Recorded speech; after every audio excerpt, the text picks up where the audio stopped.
Gas नहीं है। Okay, चलो हरिओम दर्शक, आज हम हठयोग प्रदीपिका, आप सब जानते होंगे कि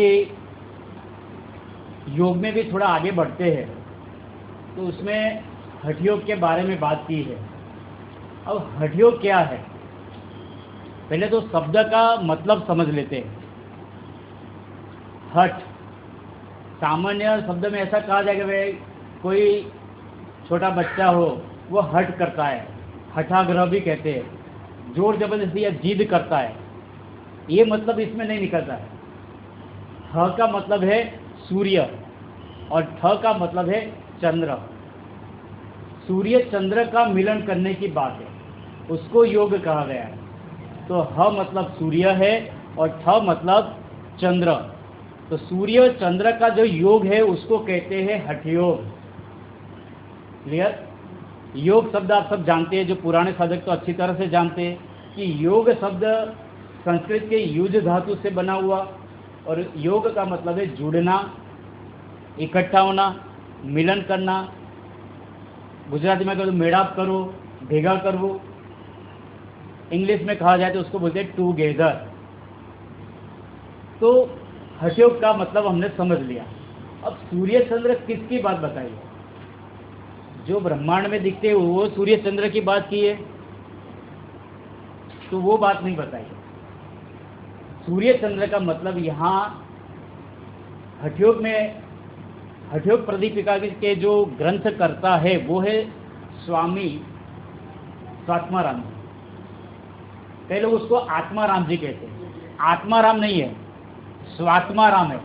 स्व आत्मा, जिसने खुद की आत्मा की पहचान की है वो व्यक्ति, तो स्वात्माराम जी, बराबर, उसने लिखा है हठयोग प्रदीपिका। तो हठयोग मैंने समझा दिया, सूर्य चंद्र बाद में हम समझते हैं। शास्त्र में पूरा नाम लिखा है हठयोग प्रदीपिका। अब प्रदीपिका का भी मतलब समझ लेते हैं। दीपक, दीपक मतलब वो जो छोटा सा दिया कहते हैं, उसमें विसर्ग लगा हुआ है, मतलब विशिष्ट कह सकते हैं, या जिसकी दीपक या ज्योत है वो विशिष्ट रूप से प्रज्वलित हुई है, उसको कहते हैं प्रदीपिका। जो छोटी सी ज्योत है लेकिन उसको अच्छी तरह से प्रज्वलित की है, यानी प्रकट की है। पूरा हो गया हठयोग प्रदीपिका। अगर कोई क्वेश्चन पूछता है तो इतना पूरा थोड़ा विवरण कर लो, फिर आगे का वर्णन करना चाहिए। तो चलिए आगे की बात मैं बता देता हूं। उसमें छोटा सा एक श्लोक भी है। अगर सोमनाथ संस्कृत यूनिवर्सिटी में आप पढ़ते हैं तो उसके संस्कृत का अगर एक मैंने श्लोक लिखा है, रट्टा मान लीजिए और फिर लिख सकते हैं, यहाँ हम छोड़ देते हैं, लेकिन उसका मैं मीनिंग बता देता हूँ। संस्कृत यूनिवर्सिटी है तो संस्कृत का श्लोक लिख दिया तो आपका काम सफल, मतलब पूरे मार्क्स मिल गए। उसका मीनिंग क्या है वो मैं थोड़ा समझा देता हूँ, क्योंकि बाकी के जो व्यक्ति है उसको मीनिंग में ही रस है और आपको भी मीनिंग पता होना चाहिए। उसका मतलब यही बताया कि 10 मुद्राओं की बात बताई है। एक तो है महामुद्रा, दूसरी है, लिखना है तो लिख सकते हैं, 10 मुद्रा मेन है। महामुद्रा पहली, दूसरी है महाबंध, तीसरी महावेद, चौथी खेचरी, पांचवी उडियान, उड्डीयान, छठा मूलबंध। आ मुद्रा બંધ જ છે પણ મુદ્રામાં એને વર્ણન કરેલું છે, સમજાવું છું। आगे का लखो जालंधर बंध, विपरीत करणी, वज्रोली, और 10वीं है शक्ति चालन मुद्रा। ये सब मुद्रा है, पीछे मुद्रा शब्द लिख दीजिए। मुद्रा कॉमन है वो हमने छोड़ दिया, लेकिन सब में पीछे मुद्रा शब्द लिखना चाहिए या जोड़ दो। ये मुख्य 10 मुद्राओं है। यही 10 मुद्रा जो जन्म मरण को नाश करने वाली है, उसके लाभ क्या है। अब तुरंत बोलते हैं कि कोई भी हम कर्म करेंगे उसका लाभ क्या है, आसन करेंगे तो उसका लाभ क्या है, प्राणायाम करते उसका लाभ क्या है, तो 10 मुद्रा का लाभ क्या है। तो बताया गया कि जन्म मृत्यु का जो चक्र चलता रहता है उसको वो ब्रेक करता है, यानी मुक्ति की बात बताई गई है, मोक्ष की बात बताई गई है। आगे की बात बताए कि इससे लाभ और क्या होता है, तो बोलते हैं यही भगवान आदिनाथ के द्वारा कही गई है और ये 8 ऐश्वर्य प्रदान करने वाली है। बताता हूँ बात, 8 ऐश्वर्य भी आपको मिलते हैं। हर एक सिद्धों में जो कोई सिद्ध है, सिद्ध पुरुष कहा जाता है, जिसने सिद्धि का वर्ण किया है। सिद्धि किसको कहते हैं, तो योग में जो लोग आगे बढ़ते हैं तो कोई ना कोई सिद्धि मिलती है, अणिमा महिमा लधिमा, बाद में मैं बताता हूँ।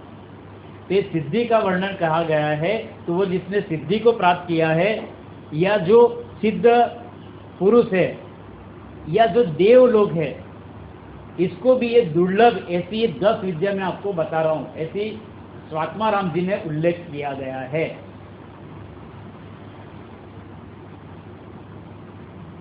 आगे उसने एक बताया गया है, ये श्लोक में की बात बताई, जैसे जो पवित्र स्त्री होती है वो अपने हर एक कर्म को वो वर्णन नहीं करती है, ठीक उसी तरह कोई भी व्यक्ति को जो योग का लायक नहीं है, जो योग के लिए अनुकूल व्यक्ति नहीं है, उसको मुद्राएं नहीं बतानी चाहिए। फिर भी उसने वर्णन तो कर लिया, तो जो उसके अनुकूल व्यक्ति है उसको ही उसका वर्णन करना चाहिए।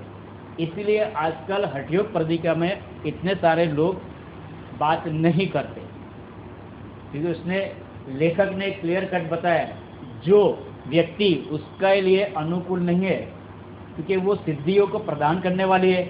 अगर मान लीजिए एक एग्जांपल ले लेते हैं, जैसे कि रामायण काल की बात करें तो उस समय रावण था, उसको सभी सिद्धियां हासिल की थी, लेकिन एक ही उसके माइनस था, अहंकार, ईगो कहते हैं। तो एक माइनस होने की वजह से सभी सिद्धियां उसकी नाश हुई, खुद का भी नाश हो गया। इसीलिए इसने गुप्तता रखने की बात की है। और कई कई हर एक ग्रंथों में ऐसी बात होती है जो चाबी कहते हैं, तो छुपा कर रख देते हैं। जैसे लियोनार्डो विंची, उसने जो कुछ रिसर्च किया उसने कौन सी भाषा में लिखा है पता है, जो भाषा का इस्तेमाल किया, लेकिन उसने मिरर इमेज में लिखा है। मिरर इमेज पता है ना, यहाँ उल्टा लिखा है, आईने में देखेंगे तो आपको पढ़ाई देगा, सही आप पढ़ सकते हो। तो लियोनार्डो जो विंची, उसने सब जगह उसने जो आविष्कार किया है, अद्भुत आविष्कार किया है। आप इंटरनेट पर सर्च करेंगे, नाम लिखो, बहुत सारी बातें आएगी। 400 साल पहले उसने सबमरीन की बात बता दी, हेलीकॉप्टर की बात बता दी। आजकल जो हम देखते हैं, या मशीन गन जो देखते हैं, या तोप की बात, ये सब उसने उस जमाने में भी लिखकर वो चला गया। कहने का मतलब, ये जब छुपाने की बात होती तो कुछ उल्टी दिशा में वो, या उल्टे तरीके खुद अपना सूक्ष्म चाबियां कहते हैं वो छुपा देते। आगे की बात तो उसने इतनी बात बताई, इसलिए जो उसके अनुकूल है वही व्यक्ति को बताना चाहिए, ऐसी बात बताई है। आगे उसने लिखा है, यही मुद्राएं जो करते हैं कि आसन कैसे अगणित है, आसन गिनती में न कर सके इतनी है, लेकिन मेन आसन है 84 कहते हैं, 84 आसन मुख्य कहा जाता है। उसमें भी मुख्य देखा जाए तो 64 है, धीरे धीरे कम करते जाए तो 16 ही मुख्य आसन है। अलग जैसे गोरख संहिता है, अलग अलग आप शास्त्र पढ़ेंगे तो उसमें अलग अलग उल्लेख किया गया है। ठीक उसी तरह मुद्राएं भी बहुत सारी है, अनेक मुद्राएं हैं, लेकिन उसने मुद्राएं सिर्फ 10 बता दी, 10 मुद्रा का ही बात बता दिया, बराबर। अच्छा, ये मुद्राएं करेंगे तो मैंने बताया 10 मुख्य मुद्रा है, वो बहुत ही उपयोगी है। अगर ये 10 मुद्रा आप ले लेते हैं तो उससे कुंडलिनी शक्ति जागृत हो सकती है, इसीलिए उसको छुपा कर रखा है। क्योंकि अगर आपके भीतर कुंडलिनी शक्ति जागृत हो गई है और आपको पता नहीं है तो उसकी साइड इफेक्ट हो सकती है। आसन के बाद कोई आगे आएगा तो वो है मुद्रा आएगा, फिर प्राणायाम आती है। यह प्राणायाम के बाद मुद्राएं करे एक ही है। आसन आपको करना पड़ता है, जबकि मुद्राएं करनी नहीं पड़ती है, स्वयं होती है। मुद्राएं अपने आप होती है। और वैसे भी मुद्रा के बारे में हम बाद में समझिए, पहले जो हठयोग के बारे में बात बताई वही हम समझ लेते। आगे उसने क्या लिखा है, तो ये कुंडलिनी शक्ति जागृत होती है तो क्या होगा, तो मूलाधार चक्र से लेकर धीरे धीरे ऊपर सहस्रार चक्र तक पहुंचने की बात है। अच्छा, मूलाधार चक्र कहाँ पर है, तो हमारा जो गुदा मार्ग कहते हैं, आधार चक्र उसके बिल्कुल 2 उंगली ऊपर के भाग में आया हुआ है। तो गुदा मार्ग से 2 उंगली ऊपर के भाग पर मूलाधार चक्र मौजूद है, और उसके बगल में करीब 2-3 उंगली के बगल में वहाँ कंद नाम का स्थान है। वहाँ कुंडलिनी शक्ति सुसुप्त अवस्था में है, यानी सोई हुई है, वो जागृत अवस्था में नहीं है, सुसुप्त अवस्था में। तो उसको आप जागृत कर सकते हैं। ये कब कैसे हो सकता है, साधना के द्वारा ही हो सकता है। जैसे जैसे आप साधना करते जाएंगे वैसे वैसे कुंडलिनी शक्ति जागृत होती है, तो एक के बाद एक चक्र से भेदन होती हुई ऊपर की ओर उठती है और सहस्रार चक्र तक पहुंचती है। अब शक्ति क्या है, तो जैसे बिजली आप यही, जैसे बिजली बाहर देखते हैं, देखने का मतलब आप अनुभव करते हैं। अब ये फैन चलता है लेकिन वो बिजली के द्वारा ही चलता है, दिखाई नहीं देती है। उपकरण में जब बिजली गई और फैन ये जो साधन है चलता है, तो आपको पता चला है हवा आ रही है। यही बिजली अगर लाइट में चली जाएगी तो आपको प्रकाश देगी। बिजली देख नहीं सकते, उसका अनुभव कर सकते हैं। ठीक उसी तरह हमारे भीतर भी बिजली मौजूद है, जिसको कहा जाता है शक्ति। सुसुप्त अवस्था में है तो वो इतनी काम नहीं करती, लेकिन जैसे वो जागृत हो जाती, आप अनेक जो आपको अचंभित कर दे ऐसा काम कर सकती है, या कहते हैं चमत्कार करते हैं। आज अभी देखते हैं 15 दिन हुआ, बरे पूज्य केवलानंद बाबा, हाँ फोटो છે, એ ઘણા વર્ષોથી જીવે છે અને છેલ્લા 15 વર્ષથી એકદમ સુખ લકડી છે, પણ 15 દિવસથી કાલે જ કંઈક એમને 2 ચમચી ખીચડી ખાધી, એટલે 14-15 દિવસથી એમને કશું ખાધું નહોતું, શક્ય છે। અને 2 દિવસ પહેલાં સંદેશ પેપરમાં આવેલું કિડલિયન ફોટોગ્રાફી, જ્યારે તમારી શક્તિ જાગૃત થાય તેમના 7 ચક્ર એક્ટિવ છે, ખાવાની જરૂર ના પડે, डायरेक्ट તમારે હવામાંથી જ ખેંચી લેવું પડે। आप डायरेक्ट हवा में से वो ऊर्जा आपको प्राप्त हो जाती है, उसको बोलते हैं प्राण ऊर्जा। तो वो 2 दिन के पहले संदेश न्यूज़पेपर में देखना, स्वस्तिक भी दिखाई देता है, 7 चक्र भी दिखाई देता है। तो वो जब ऐसे, वो सिद्ध पुरुष ही है, योगी पुरुष है। और कहा जाता है जब एक फोटोग्राफ ली थी 1 साल पहले, गणेश चतुर्थी में फोटोग्राफ ली थी, ऐसा उसने वर्णन किया है। और उसकी रेंज कितनी होगी, तो कि 50 किलोमीटर में वो रेंज फैल जाए, इतनी वो रेंज थी। तो बात बिल्कुल सही है। तो कुंडलिनी शक्ति जागृत होती है। जैसे भगवान बुद्ध, कहा जाता है जब वो जाते थे तो उसके पीछे 1 लाख अनुयायी, मतलब उसके शिष्यगण जाते थे। सोचो, एक व्यक्ति है, उसके 1 लाख अनुयायी है, आप इमेज करो, और पूरे सब भगवे कपड़े में। और बिल्कुल बात सही है, हकीकत है कि 1 किलोमीटर के एरिया में कोई भी हिंसक पशु पंखी अपनी स्वभाव छोड़ देते हैं। तालाब है, नदी है, तो एक ही साथ में, चाहे बाघ हो, सिंह हो या भैंस बकरी गाय क्यों ना हो, एक साथ में वो पानी पीते थे, वो अपना मूल स्वभाव छोड़ देते हैं। तो ये उसका इफेक्ट मिलता है। आगे की बात कर लेते हैं। तो कुंडलिनी शक्ति जागृत हुई थी, सहस्रार चक्र तक पहुंचती है, तो जो कुछ सिद्धि की जो बात बताई, वो सिद्धि आपको प्राप्त होती है। आगे की बात मैं कहूँ तो उसमें लिखा गया कि मुद्राएं जो बताई गई है, वो कौन से चक्र पर इफेक्ट करने वाली मुद्राएं, वो आप लिख सकते हैं, लिखना है तो। नहीं तो मैंने एक छोटा सा कागज लिखा है, वो जो आप परीक्षा देने वाले, एग्जाम देने वाले, उसको मैंने कॉपी दूंगा। तो लिखना है तो लिख सकते हैं, या याद कर लीजिए। चलो, पहली मुद्रा है महामुद्रा, दूसरी मुद्रा है महाबंध मुद्रा, मूलबंध मुद्रा, થાય જ છે, પણ એમાંના કયા ચક્ર પર કામ કરે છે એટલે આગળ પાછળ છે, એનો सीक्वेंस आगे पीछे हो जाता है। फिर से रिपीट कर लेता हूँ। पहली है महामुद्रा, महावेद मुद्रा, सॉरी महाबंध मुद्रा, तीसरी है मूलबद्ध मुद्रा, चौथी वज्रोली मुद्रा और पांचवी है शक्ति चालन मुद्रा। ये पांचों मुद्राएं मूलाधार चक्र और दूसरा है स्वाधिष्ठान चक्र, जो नीचे के दो चक्र है उसके पर इफेक्ट करती है। अगर ये 5 मुद्रा का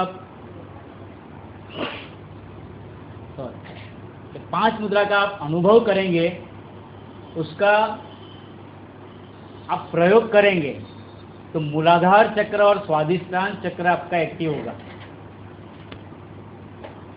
आगे का दूसरा पॉइंट लिख दीजिए, महावेद मुद्रा, उड्डयन बंद मुद्रा और तीसरी है विपरीत करणी मुद्रा। ये 3 मुद्रा करने से मणिपुर चक्र और अनाहत चक्र एक्टिव होते हैं।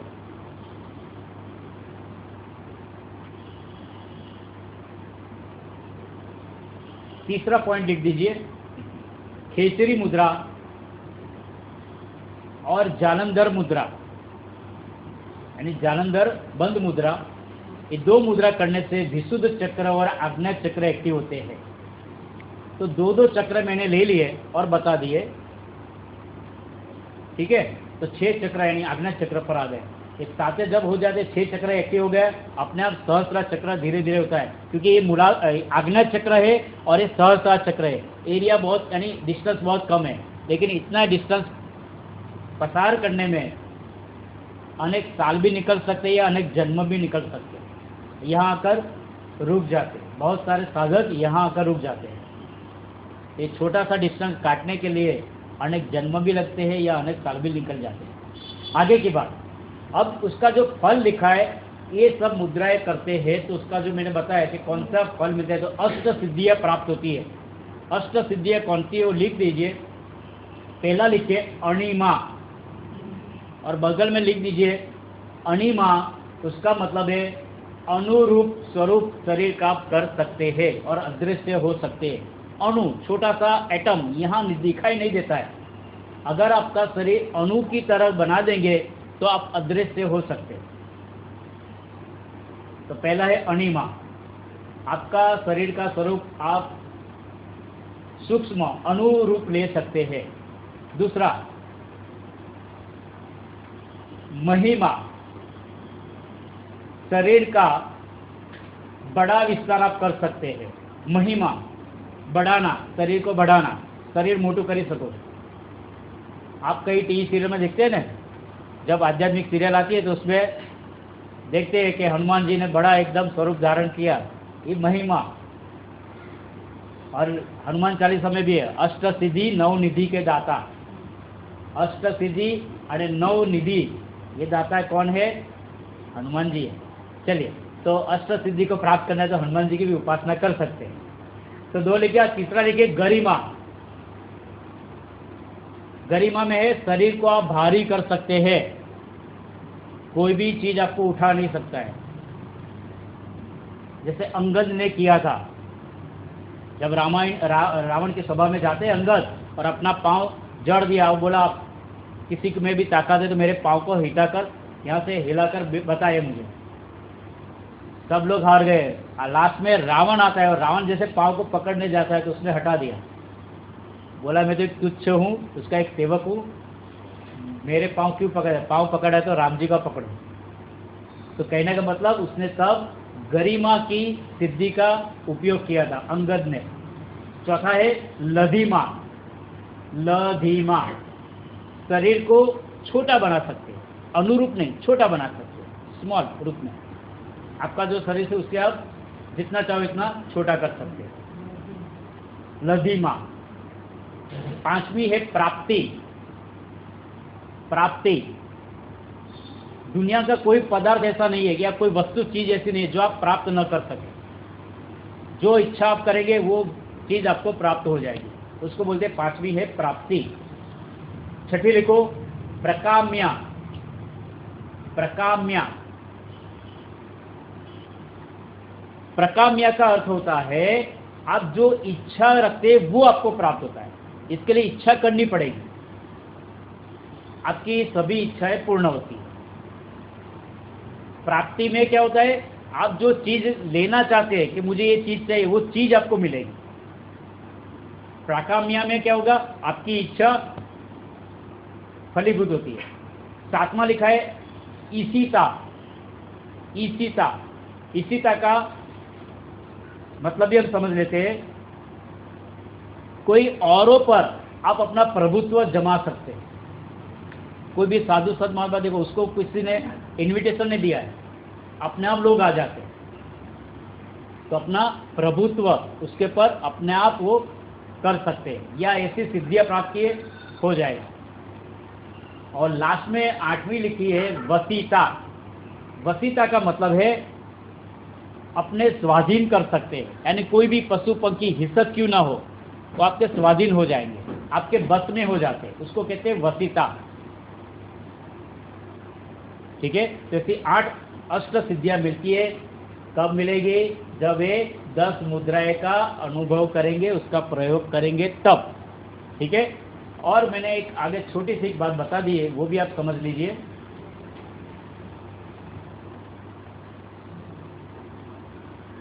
आगे की बात, शिव संहिता में हठयोग प्रदिकात में जो 10 मुद्राएं बताई, वही वर्णन शिव संहिता में भी किया गया है, सेम वर्णन। तो स्वात्माराम जी ने हठयोग प्रदिका में जो 10 मुद्राएं बताई, वही मुद्राएं का वर्णन शिव संहिता में भी मिलता है। और घेरंड संहिता में, घेरंड नाम के ऋषि हो गए, उसने जो ग्रंथ लिखा उसको कहा गया है घेरंड संहिता। ये 10 मुद्राएं का तो वर्णन किया है, इसके अलावा भी 15 और मुद्राओं का वर्णन किया है। तो 10 + 15, तो घेरंड संहिता में टोटल 25 मुद्राओं का वर्णन किया गया है। लिखना है बीजी 15, 10 तो आते, 10 तो हो गए, और 15। ओके, मैंने लिख दिया, चिंता मत बोल देता हूं। पहली मुद्रा का नाम लिखा है नभो मुद्रा, योनि मुद्रा, ताड़ाजी मुद्रा, मांडू की मुद्रा, सांभवी मुद्रा, अश्विनी मुद्रा, हम बता दें अश्विनी मुद्रा, पातिनी मुद्रा, काकी मुद्रा, वो भी बता दें, भुजंगिनी मुद्रा, मातंगिनी मुद्रा, पार्थिवी मुद्रा, आरूढ़, अच्छा,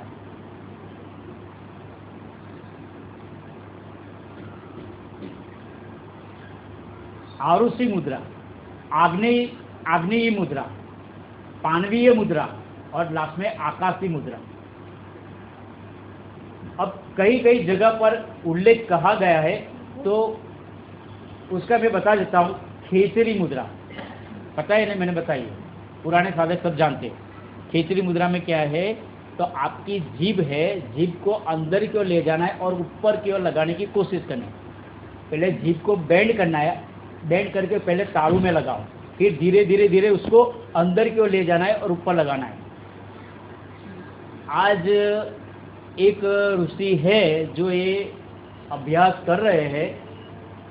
एक तो जो चले गए स्वामी कृपालानंद जी, जो आप यहाँ उसकी मलाव में समाधि है, और कायावरण में वहाँ रहते थे, वहाँ आश्रम भी है उसका, और मलाव में समाधि है। और उसके ही गुरु राजर्षि मुनि, वो अभी ये प्रयोग चालू है।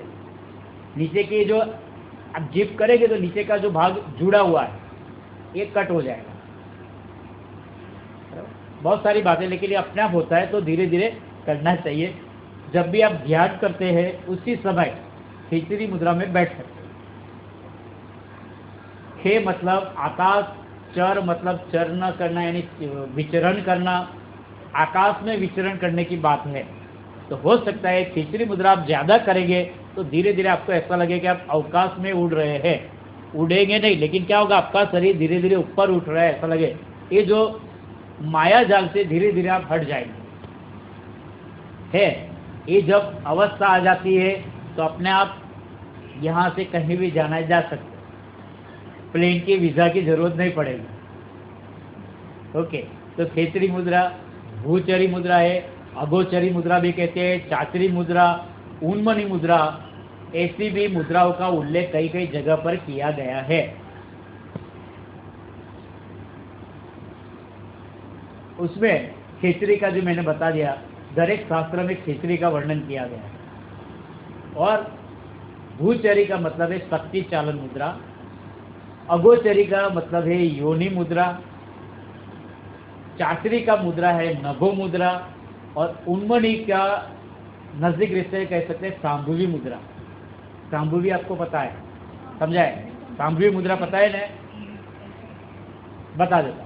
सांभवी मुद्रा में क्या है, आप कायावरण गए हैं तो कारवन में, जो कायावरण में लकुलिस भगवान का जो मंदिर है और वहाँ जो मूर्ति की स्थापना की है वो सांभवी मुद्रा में है। सांभवी मुद्रा का मतलब ये हुआ कि आपकी आधी आंख खुली है, आधी आंख बंद है, न तो आप बाहर है, जगत में भी नहीं है, या भीतर भी नहीं है, बीच में खड़े हैं। इसका मतलब क्या हुआ, अभी देखो संध्या काल हो रहा है, तो न तो दिन है न तो रात है, आप इसको दिन भी नहीं कह सकते या रात भी नहीं कह सकते, ये संध्या काल।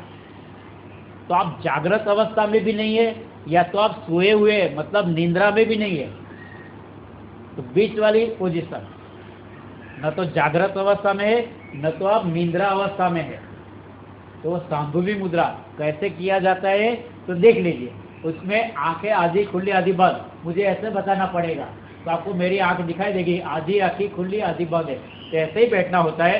आपका हल्का सा नाक का भाग दिखाई देगा, नोज का टिप्स वाला जो भाग है वो दिखाई देगा, और हल्का सा नीचे कुछ जाजम बिछा है, आपका पांव हल्का सा दिखाई देगा, बाकी नहीं। तो पूरी तरह से बंद भी नहीं करना है और पूरी तरह से खोलना भी नहीं है। अभी मैंने आंखें पूरी खोल दी है और अभी मैंने आंखें टोटली बंद कर ली है, बराबर? तो बंद भी नहीं करना है, पूरी खोलना भी नहीं है, तो आधी खुली आधी बंद एक अवस्था आएगी, फिर आंखें वहीं पर स्थिर हो जाएगी, उसको कहा गया है सांभवी मुद्रा। अब लास्ट में एक थोड़ी बात मैं बता देता हूँ। महामुद्रा पहला ही लिखा है, पहली मुद्रा का जो नाम बताया गया है महामुद्रा, और वो महामुद्रा मूलाधार चक्र पर ही असर करने वाली है। वो एक मुद्रा में आपको बताता हूँ, वैसे 2-3 मुद्रा और भी बता दिए, लेकिन ये जो 10 मुद्रा में मेन है वो है आपकी महामुद्रा। वो कैसे किया जाता है, ये शास्त्र में उल्लेख तो कहा गया है लेकिन वर्णन बहुत कम जगह है, उसके लिए सही गुरु की जरूरत पड़ती है। और ये 10 मुद्रा सिद्ध करने के लिए आपको 1 साल से लेकर 18 साल तक साधना करनी पड़ेगी, मिनिमम 1 साल से लेकर 18 साल आप साधना करते हैं तब आपको ये कुछ प्राप्त होता है। उसमें महावेद मुद्रा जो मेन बताई गई है उसमें कैसे करते हैं देखिए आप। जानु सिरासन आप सबको पता है, जानु सिरासन जो है यहाँ आके सबको पता है, पुराने साधक को भी पता है। एक पांव सीधा रखना है, एक तले के भाग को यहाँ थाई के भाग पर लगा देना है, बराबर? इसमें जो बताया गया है वो है लेफ्ट साइड के यानी राइट साइड को सीधा करना है। आपको दिखाने के लिए मैंने ऐसे बताया, हकीकत राइट साइड को सीधा रखो और ये जो एडी का भाग है उस सिवनी स्थान को दबाना है। अब सिवनी कहाँ है? सिवनी सगड़ी नो सब, सिवनी का स्थान है आपका जो गुदा मार्ग है और जो इंद्रिय के बीच वाला जो 2-3 उंगली का भाग है, 4 उंगली का जो भाग कहते हैं वो आपका सिवनी का स्थान है। तो एडी को अच्छी तरह से वहां दबाना होता है और फिर धीरे से ये जो थोड़ी का भाग है उसको यहाँ कणकुप में लगाना है। अच्छी तरह से उसको कणकुप में लगा देंगे और फिर धीरे से नीचे की ओर जाना है। कहाँ जाएंगे? अपने कपाल का भाग, वो आपका घुटनों से लग जाएगा। तो देखिए मैंने उंगली को ऐसे पकड़ा, ये एड़ी का भाग सिवनी के स्थान में लगा दिया है, ये पांव बिल्कुल सीधा है। अब मैं जालंधर बंद करता हूँ, अब धीरे से उसको पकड़कर नीचे की ओर ले जाता हूँ।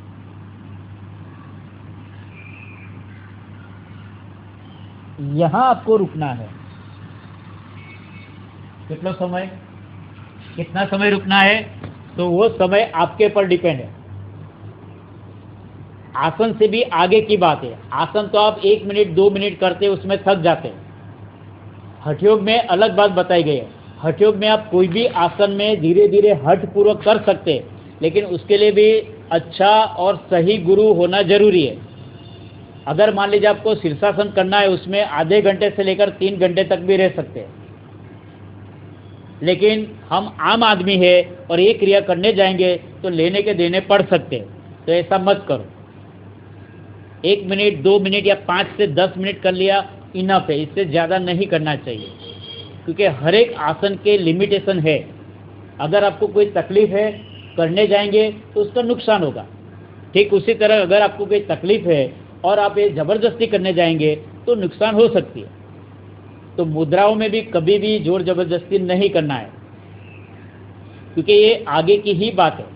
और डायरेक्ट आसन कर लिया, और मैंने बताया था आसन सिद्ध कब होता है, जब आप कोई भी एक आसन में, जैसे कि पद्मासन करना चाहते हैं या स्वस्तिक आसन करना चाहते हैं या तो कोई भी वज्रासन, तो 3 घंटे लगातार आप बैठ पाते हैं। हिलना जुलना बंद हो जाना चाहिए। जैसे पुतले की तरह आप स्थिर हो गए, किसी ने बोला स्टेच्यू और आप स्थिर हो गए, ठीक उसी तरह आपको पुतला बन जाना है। लगातार 3 घंटे हल्की हल्की श्वास चलती रहेगी, तो वो आसन आपका सिद्ध होगा। बराबर। एक बार फिर से दिखाता हूँ, देख लीजिए। पाँव को, एड़ी को मैंने अंदर की ओर लगाया है। ये अंगूठे को ऐसा मैंने 2 उंगली पहली से इसको पकड़कर अंगूठे से दबा देना है, और फिर धीरे से थोड़ी जालंधर बंद कर लेकर धीरे से नीचे जाकर रुक जाना है। तो इसको कहते हैं महावेद मुद्रा। उपाय बता देता हूँ, પછી કરી લઈએ આપણે એવું એક વખત। करने से क्या है, हर एक प्रकार के क्लेश चले जाएंगे। अब क्लेश कौन से है, तो हठयोग की बात जो बताई वो क्लेश की बात बताइए। बराबर। अलग अलग जो हमारे 5 क्लेश बताए गए हैं, अविद्या, अस्मिता, राग, द्वेष, अभिनिवेश, वो कागज मैंने दिया है, पुराने है, देख लेना। अविद्या जो राग द्वेष इससे पर्व है, जो सही क्या है गलत क्या है उसको पता ही नहीं है। सच्ची जो है, सच्चा ज्ञान, उसको विद्या कहते हैं। पछी दूसरा अस्मिता, अहंकार, हूँ मैं पढ़ा, उसको बोलते अस्मिता। जैसे रावण की बात हमने कर ली, वो अस्मिता में था, वो क्लेश ही था। चौथा है राग। राग आप पता है, जो चीज़ मुझे पसंद है, मान लीजिए ये चीज़ मुझे बहुत पसंद है और इसके साथ में जुड़ गया, तो मैंने उसके साथ राग किया, तो उसको बोलते हैं राग। तीसरा है द्वेष। द्वेष का मतलब है